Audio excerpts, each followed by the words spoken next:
विशाळगडावर मराठ्यांनी मारलेला मुस्लिम सरदार मलिक रेहान याचं जे थडगं होतं त्या थडग्यावर हजरत पीर मलिक रेहान दरगाह नावाने एक दर्गा त्या ठिकाणी मोठा 3 मजली RCCचा दर्गा त्याच्या भक्तांनी उभा केलेला आहे।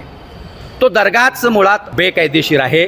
त्या दर्ग्यामध्ये भरणारा उरूससुद्धा बेकायदेशीर आहे।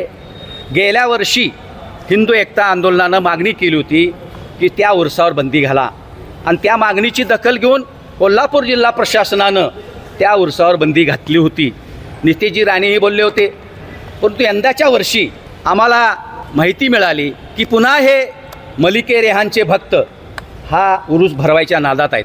वास्तविक जिल्हाधिकारी कार्यालयानं जिल्हा प्रशासनानं कोर्टामध्ये कॅवेट दाखल करायला पाहिजे होतं। एकीकडं हिंदू एकता आंदोलन आणि विशाळगड मुक्ती आंदोलनानं मागणी केली होती की विशाळगडावर जी कोंबड्यांची बोकडांची कत्तल केली जाते, मांस शिजवलं जातं, दारू प्राशन केली जाते, जुगार खेळला जातो, वेश्यागमन केलं जातं, ह्या सर्व गोष्टी ह्या नरवीर बाजीप्रभू देशपांडे आणि फुलाजी प्रभू देशपांडे यांच्या बलिदानाचा अपमान करणार आहेत। आणि म्हणून पहिला निर्णय ह्या राज्यातल्या सरकारनं घेतला म्हणजे विशाळगडावर कोंबडे बोकडं कतलीला परवानगी नाकारली, मांस शिजवायला बंदी घातली आणि दारू प्राशन करायला बंदी केली।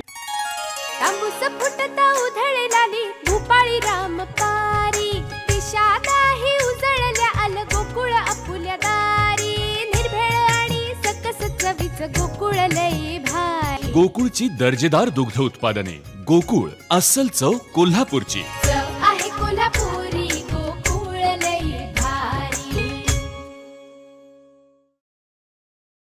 अशाच नवनवीन अपडेट पाहण्यासाठी आमच्या कोल्हापुरी कारभार म्हणजेच KK न्यूज चॅनेलला सबस्क्राईब करा।